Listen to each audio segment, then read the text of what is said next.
Hi, chào mừng quý anh chị đã quay trở lại với kênh của Phương. Tinh hoa bảo lưu, di sản truyền đời.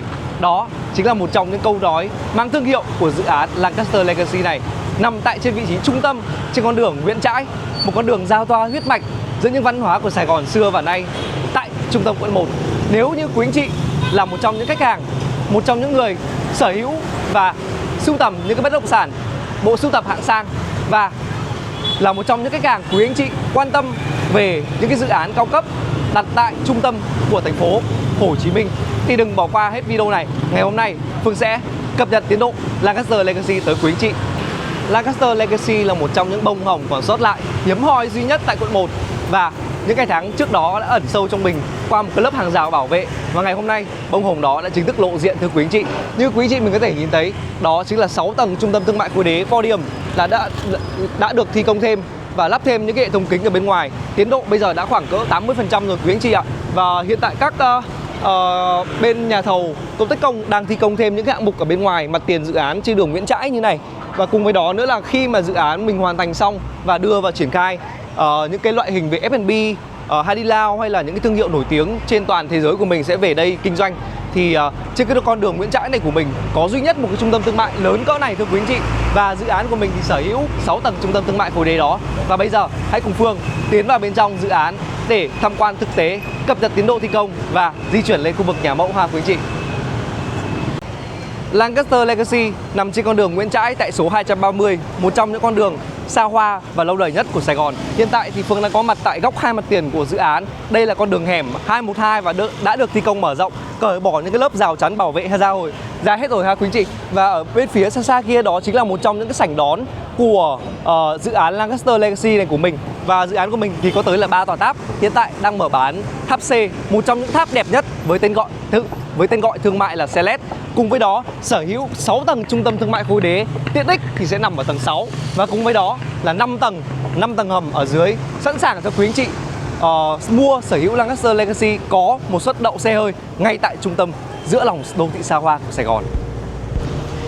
Nhanh chóng thi công và triển khai, đó chính là một trong những điều kiện tiên quyết để dự án Lancaster Legacy này sắp tới là sẽ được một trong những công trình trọng điểm của bên phía Bộ Công an lựa chọn cho cái dịp lễ 50 năm giải phóng miền Nam thống nhất đất nước 30 tháng 4 1975 cho tới 30 tháng 4 2025 thưa quý anh chị.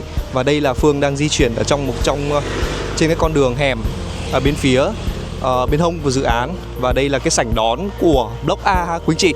Block A này là Phương đã quay những căn hộ thực tế cho quý anh chị mình xem rồi, và ngày hôm nay thì Phương sẽ di chuyển qua bên Block C để xem và quay giới thiệu tới quý anh chị những căn hộ mẫu của Block C hiện trạng bàn giao thực tế luôn ha quý anh chị. Xin mời quý anh chị theo chân Phương ạ. Hiện tại thì Phương có mặt ở trong công trình trong tầng trung tâm thương mại của dự án Lancaster Legacy này quý anh chị. Ở bên đó chính là một cái thang máy đi lên ha. Và hiện tại là Phương đã di chuyển vào trong cái mặt sau để đi vào hướng bên phía Block C. Hiện tại thì Phương đang có mặt ở trên tầng 21 của tháp C, tháp thương mại tên là Celeste. Và hôm nay thì Phương sẽ đưa quý anh chị mình đi xem tham quan thực tế luôn cái căn hộ bàn giao hiện trạng của dự án Lancaster Legacy. Nó khác xa hay là khác như thế nào, hay là có điểm gì nổi bật hơn so với những clip trước của cái tập dự án Lancaster Legacy này Phương đã quay căn hộ mẫu tới quý anh chị ở tháp A ha. Bây giờ thì Phương sẽ di chuyển vào cái căn đầu tiên. Căn này là căn 2106 nằm ở tháp C ha quý anh chị. Vị trí tầng thì sẽ là tầng 21 và số căn thì sẽ là căn số 06 ha. Và ngoài này như quý anh chị mình đang hình dung này, thì ngay bên ngoài cửa của mình Phương thấy cái cửa cực kỳ rộng, cực kỳ lớn luôn. Đây, một cái hệ thống được lát đá, rồi lát đấy có chuông cửa và ốp gỗ ở bên ngoài hết ha quý anh chị, gỗ. Và bây giờ thì mình sẽ di chuyển vào bên trong căn hộ một phòng ngủ cộng 49m² này, căn studio ha quý anh chị. Đây thì mình sẽ có, đầu tiên thì mình sẽ được bàn giao cho mình lấy cửa gỗ chống cháy lên tới là 3 lớp. Mình sẽ có thêm 2 cái mắt thần ở đây ha quý anh chị, mắt thần ở trên và mắt thần ở dưới. Cùng với đó là đây chính là một trong những cái hệ thống khóa với 4 chức năng cực kỳ tân tiến ha. Phương thấy là cái chủ đầu tư tập đoàn Trung Thủy này khá là tâm huyết và khá là có cái sự tỉ mỉ trong từng những cái giai đoạn bàn giao cho khách hàng, khi mà cái cửa gỗ này cũng được cô Thủy thiết kế đó là 2 mắt thần, một mắt thần ở trên cho người lớn mình có thể nhìn ra bên ngoài và một mắt thần trẻ em. Đây là một trong những cái mà Phương nói rất là tỉ mỉ mà Phương rất là thích ở trong cái căn hộ Lancaster Legacy này. Bên phía này thì sẽ là cái nhà vệ sinh ha quý anh chị. Hiện tại thì căn này của mình đang duy trì cái hệ thống điện sửa và bảo trì, cho nên là nó hơi tối một chút xíu, nhưng mà Phương sẽ chia sẻ nhanh để quý anh chị mình có thể hình dung. Ở dưới này cũng giống như những căn ở bên tháp A á, thì cái dự án Lancaster Legacy của mình được bàn giao và thiết kế đó chính là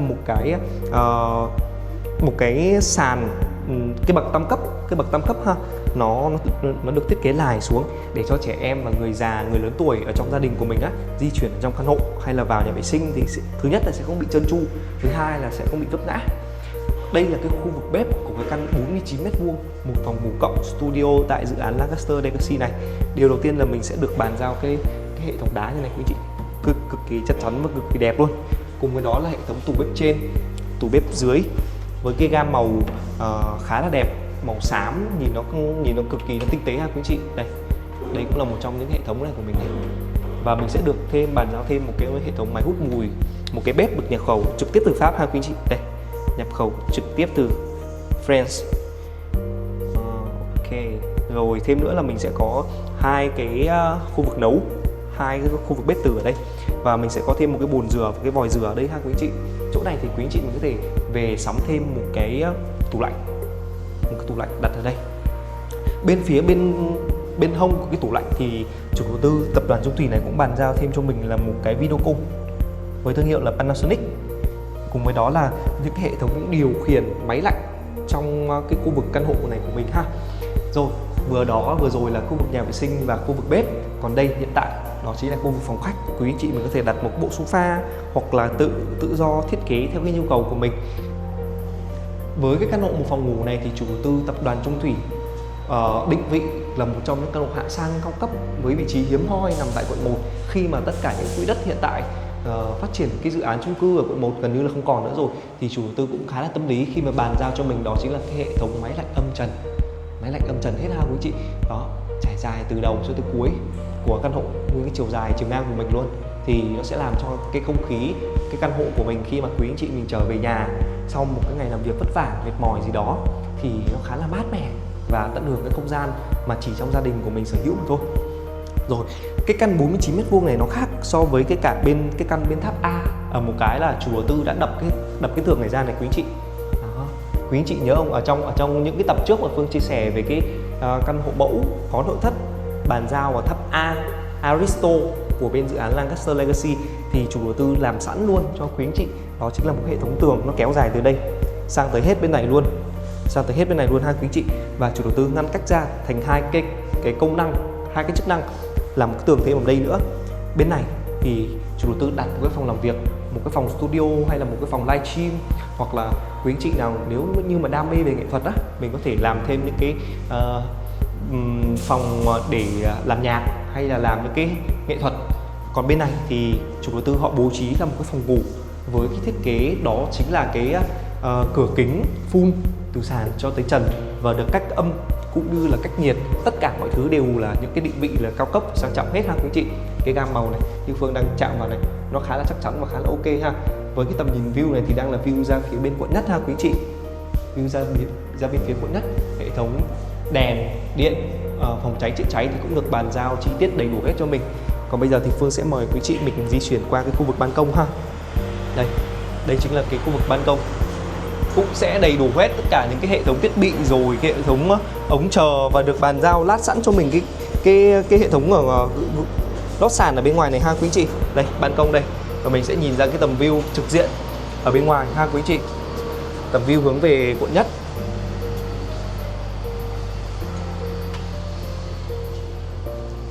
Với cái tầm view đẹp như vậy thì cái căn 49m2 này sở hữu ngay tại trung tâm quận Nhất thì Phương nghĩ nó cũng khá là hợp lý. Cũng có rất nhiều quý anh chị khách hàng hỏi Phương rằng là với cái loại hình căn một phòng ngủ cộng 49m2 như này thì mua sẽ để làm gì thưa quý anh chị? Mua để làm gì? Chẳng lẽ một cái gia đình mà sẽ ở, hoặc là một cái gia đình vợ chồng trẻ sẽ ở trong một không gian như này sao? Phương sẽ chia sẻ cái điều này tới quý anh chị. Chủ đầu tư tập đoàn Trung Thủy là một trong những cái chủ đầu tư mà có cái thâm niên cũng như là có cái hệ thống kết nối làm việc lâu dài với cả những cái nước như là Nhật Bản. Thì những cái căn hộ studio 49m2, 47m2, 54m2, một phòng ngủ cộng như thế này thì chủ đầu tư tập đoàn Trung Thủy họ sẽ hướng tới là cho thuê cho tới các đơn vị và các anh chị ở bên nước ngoài. thì khi mà quý anh chị mình sở hữu một căn 49 m², một phòng ngủ cộng như này, thứ nhất là quý anh chị mình có thể thêm được một cái sản phẩm bất động sản hạng sang cao cấp đặt tại trung tâm quận 1 với vị trí cực kỳ hiếm hoi thưa quý anh chị. Vào trong bộ sưu tập của mình là cái đầu tiên này. Cái thứ hai là quý anh chị mình có thể cho thuê, đưa lại cho chủ đầu tư tập đoàn Trung Thủy họ thuê lại và họ vận hành theo cái mô hình cho thuê dài hạn ha quý anh chị. Tại vì là bây giờ cũng có rất là nhiều những chính sách mới của nhà nước của mình sẽ không thể cho những cái khu vực căn hộ thuần ở như này mà cho thuê theo dạng ngắn ngày được nữa. Thì thay vì đó thì chủ đầu tư tập đoàn Trung Thủy này của mình là có rất là nhiều những cái chính sách cho thuê cũng như là chính sách của bên phía đội ngũ quản lý vận hành Lancaster The Master, thì họ sẽ trực tiếp cho thuê cái căn hộ này của mình. Và ở cuối cái video này Phương sẽ chia sẻ một chút xíu về cái giá bán của căn hộ 49 m², một phòng ngủ cộng tại dự án Lancaster Legacy này ha quý chị. Và giá sẽ dao động khoảng cỡ 250 triệu một m² đã VAT rồi quý chị ạ. Và để biết thêm những thông tin chi tiết về chính sách thanh toán cũng như là giá bán chi tiết của từng căn luôn, hãy liên hệ tới Phương qua số hotline ở trên màn hình. Phương sẽ cập nhật đầy đủ những thông tin chi tiết nhất từ quý anh chị và gửi cho anh chị chọn bộ pháp lý cũng như là thông tin chi tiết của dự án Lancaster Legacy. Xin cảm ơn quý chị đã xem hết video. Đừng quên để lại cho Phương một đăng ký kênh, một like, một bình luận và cùng đón chờ những tập tiếp theo về cái dự án Lancaster Legacy này nhé.